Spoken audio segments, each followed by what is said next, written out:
E aí, pessoal, tudo bem com vocês? Aqui é a professora Thaisa Ferreira e a gente vai começar mais uma aula de Sociologia para as turmas de primeira série do Colégio Futuro VIP. Falou?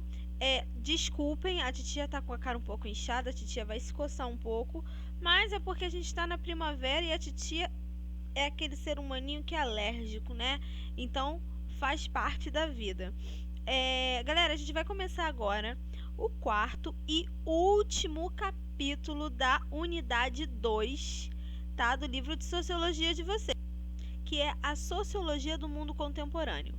Bom, para quem ainda não sabe, para quem ainda não viu, a Sociologia do Mundo Contemporâneo, ela é aquela sociologia produzida para fazer análises sobre sociedades que existem agora, no nosso tempo presente, no nosso mundo contemporâneo. Só que a gente vai ver algumas teorias sociológicas que são generalizantes. Mas toda teoria sociológica é generalizante. Só que no caso dessas, elas podem ser aplicadas a diversas sociedades.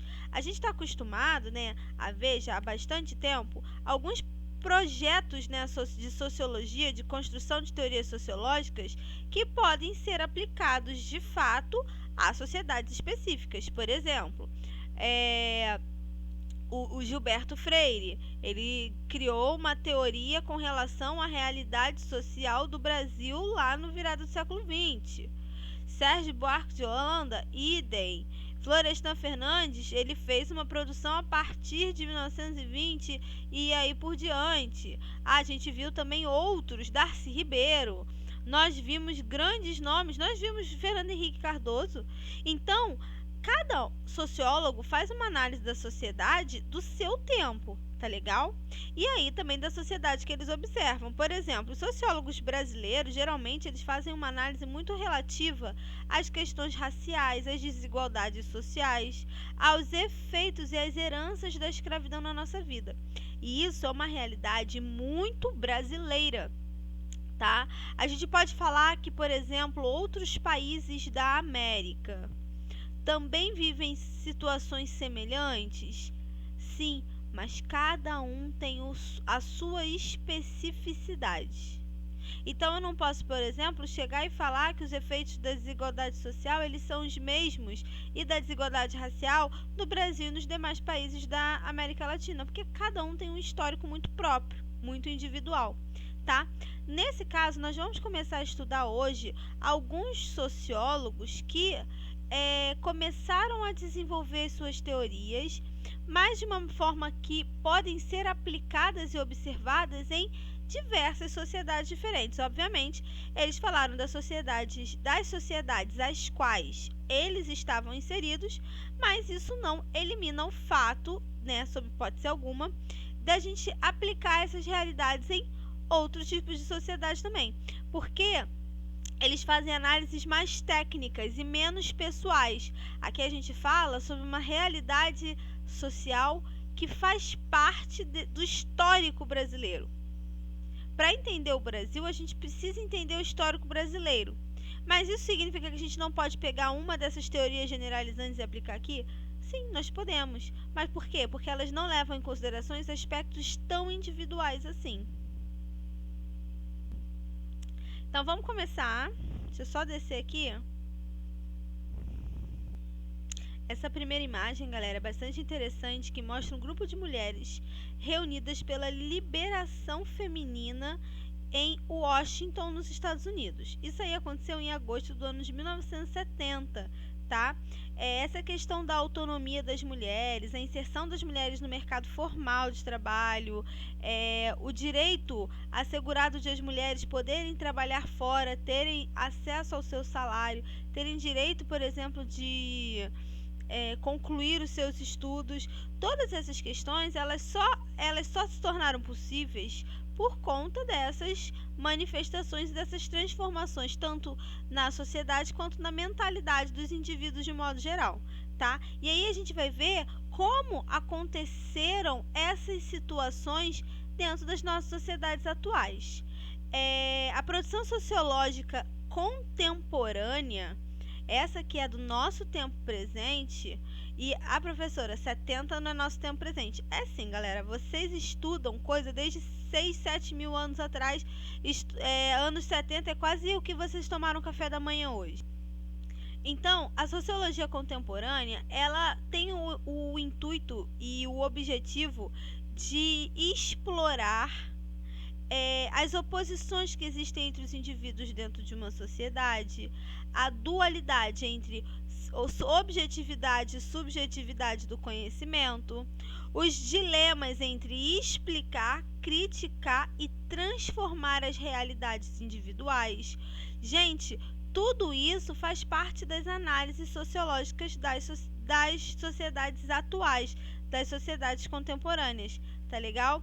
Então a gente tem que entender sempre que uma sociedade ela tem que ser analisada de macro, aquele assim, de cima, de muito longe, e também pode ser analisada com super zoom, mas você tem que saber que são análises completamente diferentes, com propósitos completamente diferentes, tá? Vamos passar para a página 95, pessoal. O primeiro que a gente vai falar, o primeiro sociólogo que nós vamos trabalhar é o Talcott Parsons, e que ele trouxe à tona a teoria do funcionalismo estrutural. Bom, ele nasceu no ano de 1902, morreu no ano de 1979, foi professor do Departamento de Sociologia da Universidade de Harvard. E ele desenvolveu uma teoria sociológica chamada funcionalismo estrutural.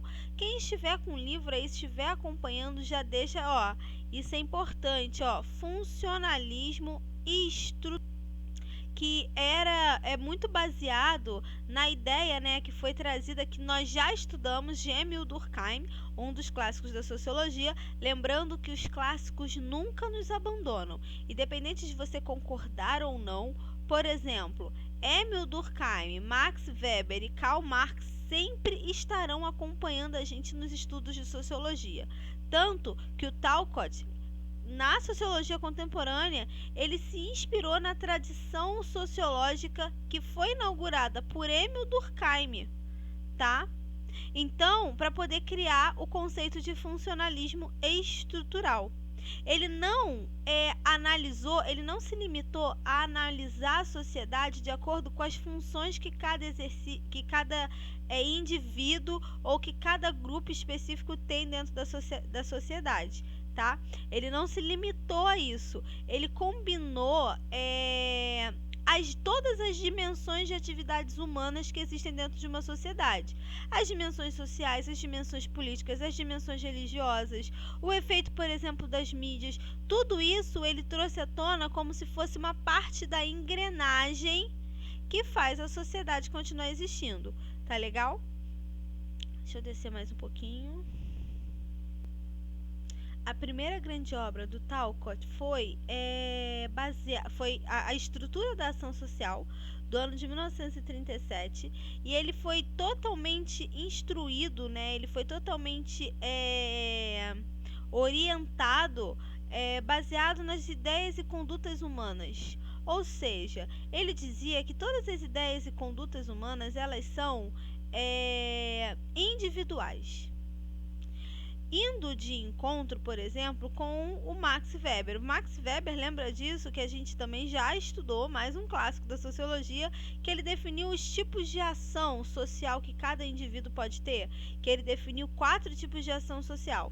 Primeira, ação social racional com relação ao fim. É quando a gente, tudo aquilo que a gente faz racionalmente, ou seja, de caso pensado, com um objetivo em mente. Nós estamos assistindo uma aula de sociologia porque a gente precisa tirar nota boa em sociologia e entender o conteúdo que a professora está explicando. A nossa finalidade é essa. Vocês estão entendendo? Eu assisto às aulas, às videoaulas, porque o meu propósito é entender a matéria. É racional porque você está fazendo isso propositadamente, você está fazendo porque você quer, e é com uma finalidade. O segundo tipo de ação social é a ação social racional com relação a valores. E o que são as ações relacionadas a valores? Um grande exemplo disso é o capitão de uma embarcação. Quando uma embarcação naufraga, de acordo com os valores morais, né, os valores de ética, o capitão ele tem que ser o último tripulante a deixar o navio. Ele tem que sair depois que o último funcionário e o último passageiro conseguiram fugir do navio. Senão, ele afunda junto com o seu navio. Isso é uma questão moral? É um valor? É uma ação racional? É, porque ele faz de caso pensado. Assim como numa guerra, existe aquela frase típica que diz que um bom soldado nunca deixa um homem para trás. Um bom soldado nunca abandona outro soldado. Pode acontecer o que for, que ele vai tentar ajudar e salvar aquele soldado. Isso é uma ação racional, mas ela é totalmente movida por um valor ético e moral. Essas são as ações racionais. E aí tem as reações que são as afetiva e tradicional. A ação social afetiva é quando você toma uma atitude baseada em um impulso, baseado exclusivamente nas suas emoções. Por exemplo, você está jogando videogame, está chegando na última fase, e aí a sua avó passa para varrer atrás do móvel, esbarra na tomada e desliga teu videogame. Aí você vai dar um verdadeiro chilique dentro de casa, querendo chutar tudo, briga, grita com a avó e tudo. Depois sofre as consequências, mas na hora até você grita com a sua avó. Isso aí é uma ação social afetiva, porque ela é racional. Depois você para pensar naquilo que você fez, aí você se sente ridículo por ter dado aquele chilique. Por quê? Porque ela não foi racional. Foi racional, foi instintivo. E por fim, a ação social baseada em tradições, tá? Tradicional. É aquilo que a gente reproduz, que a gente não sabe de onde veio, que a gente não sabe o que significa, a gente só reproduz. Por exemplo, pular a fogueira na festa de São João. A chance de você cair e queimar os seus fundilhos é grande. É um ato perigoso, a gente não sabe onde surgiu, mas até hoje tem um monte de gente que repete. Isso é uma ação tradicional, faz parte da tradição. Isso aí são as ações sociais de acordo com Max Weber. Ele dizia que, por exemplo, as nossas ações elas podem até ser individuais, mas nós somos impelidos a fazer qualquer coisa que a gente faz pelo mundo que nos cerca. O mundo que nos cerca, a sociedade, ela tem uma influência tamanha, tremenda nas nossas vidas. A sociedade, ela influencia grandemente a nossa vida e as nossas tomadas de decisões. Para o Talcott Parsons, essas nossas ações, elas são absolutamente individuais. A gente pensa e a gente escolhe tomar cada decisão que nós tomamos. Então, assim, não é mais, ele não parte do pressuposto que existe algo muito maior que nos influencia. Não, ele diz que as nossas ações, as ações humanas são voluntárias, com intenções muito claras e simbolicamente representadas. Ou seja, ele usa o aspecto das ações sociais, mas ele já não defende tanto a ideia de que a gente não tem muito controle sobre as nossas ações. Tá? Que nós somos influenciados externamente para tomar nossas decisões. E bom,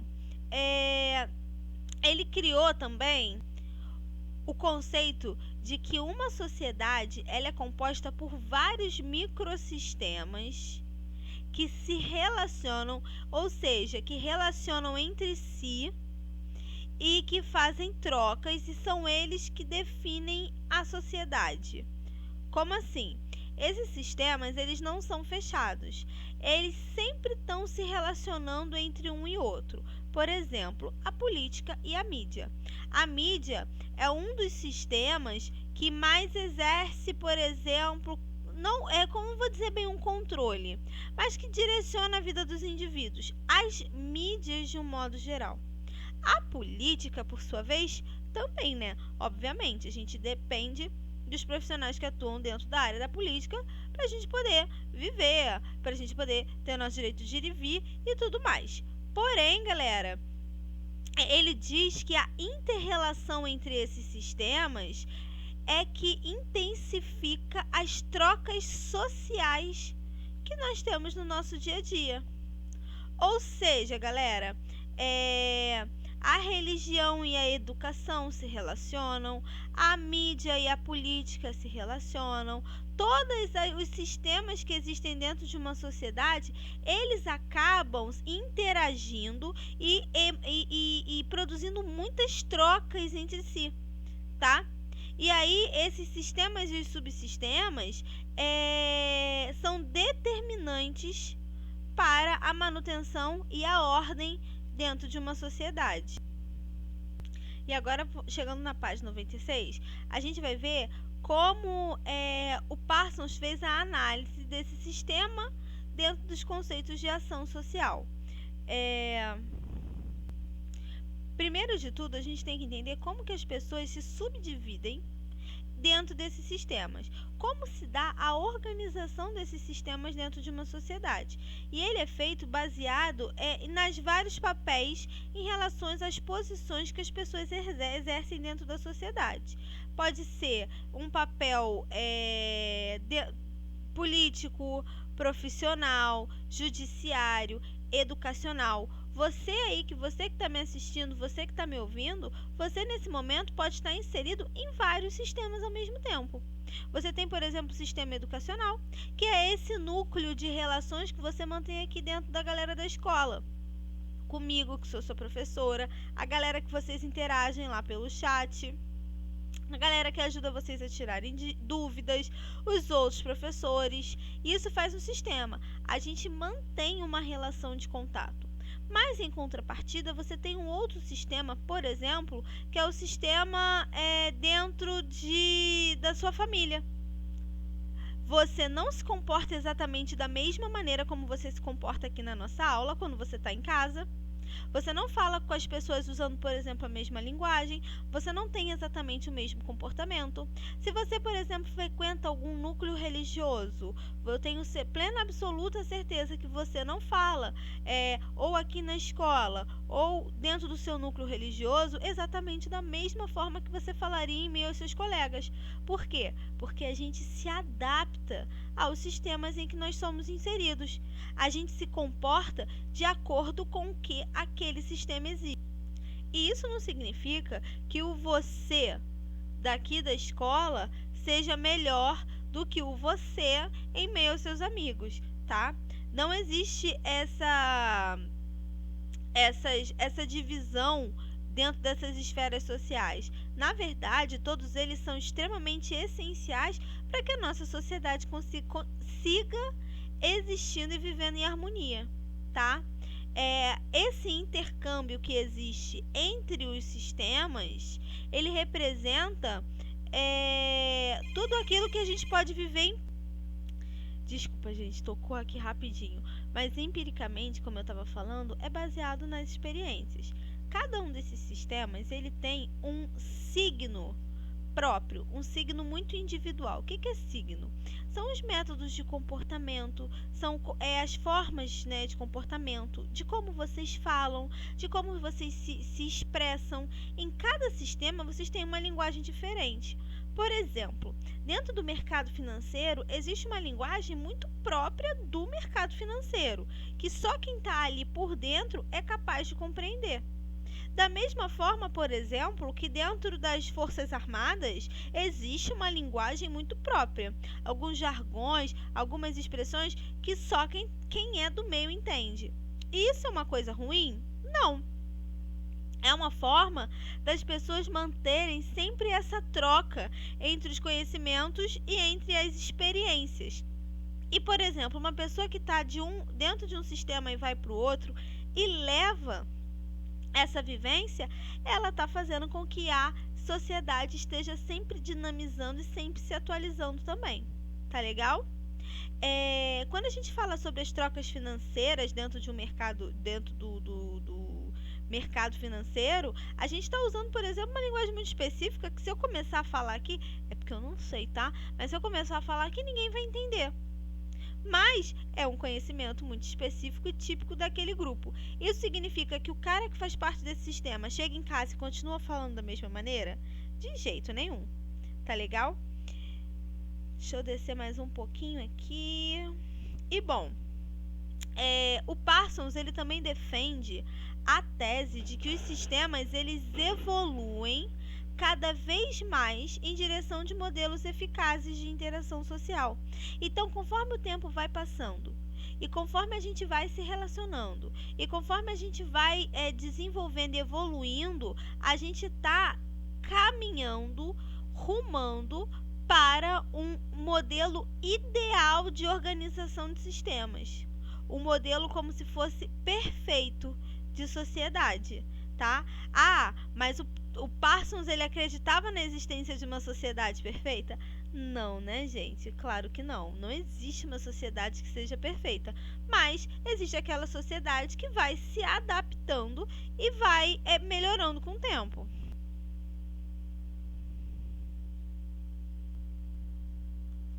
Galera? E aí que entra o conceito de funcionalismo estrutural dentro de uma sociedade. O Talcott Parsons ele fez uma comparação da sociedade ao corpo humano. Um corpo humano saudável é aquele corpo humano que tudo está funcionando direitinho. É aquele corpo humano que todos os órgãos estão exercendo perfeitamente as suas funções, que todos os órgãos estão exercendo perfeitamente as suas, cumprindo com as suas necessidades específicas, e assim é um corpo saudável. E ele faz essa mesma referência ao conceito de sociedade.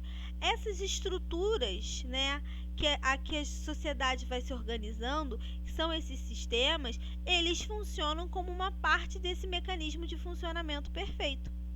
É como se cada um desses sistemas fosse um dos órgãos do nosso corpo, todos eles essenciais, todos eles necessários e todos eles agindo juntos para a existência de um corpo saudável, que nesse caso é de uma sociedade pacífica, de uma sociedade harmônica. E daí, ao mesmo tempo, a gente vê, por exemplo, um pensamento um pouco mais conservador do Talcott. E que pensamento é esse? De acordo com ele, quando a gente compara a sociedade com o organismo biológico, a gente também tem que entender que alguns elementos podem atuar para o não funcionamento perfeito desses organismos. E aí ele diz que qualquer perturbação social dentro de um ambiente, dentro de uma sociedade, pode ser extremamente grave e disfuncional. Vou até marcar aqui, ó.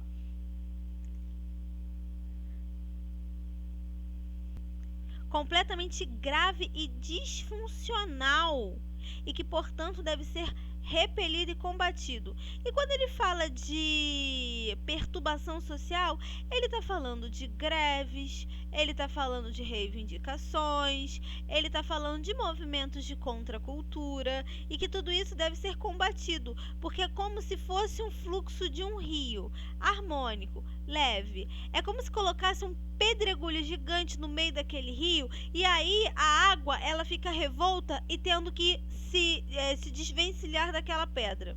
E aí muda a correnteza natural daquele rio. É a mesma coisa com relação a uma sociedade. Só que é uma visão um pouco conservadora. Quando eu falei que é conservadora, é porque justamente o Talcott ele considera isso como sendo algo a ser repelido, mas, por exemplo, como nós vimos a imagem lá em cima, o direito, o sufrágio feminino, o sufrágio universal das mulheres, que é a luta pelos direitos humanos, a luta pelos direitos civis dos indivíduos negros nos Estados Unidos, o movimento abolicionista no Brasil e, posteriormente, hoje em dia, o movimento negro no Brasil, são movimentos que tendem que reivindicam mudanças positivas dentro da sociedade. São ações afirmativas. E para ele, movimentos como greve, reivindicações e manifestações políticas, eles devem ser combatidos porque eles oferecem risco ao curso natural da sociedade. Eles correm o risco de se tornarem disfuncionais e que isso é muito perigoso. Então, ele compara a sociedade a um organismo biológico Ele compara, por exemplo, os órgãos do corpo humano aos sistemas que existem dentro da sociedade, tá legal? Mas ele diz também que qualquer perturbação social é como se fosse uma doença dentro daquele organismo que pode colocar tudo a perder. Esse foi o Talcott Parsons e a gente vai continuar esse capítulo na semana que vem com o neofuncionalismo do Robert Merton. Falou, galera? Um beijo para vocês, se cuidem e até a próxima!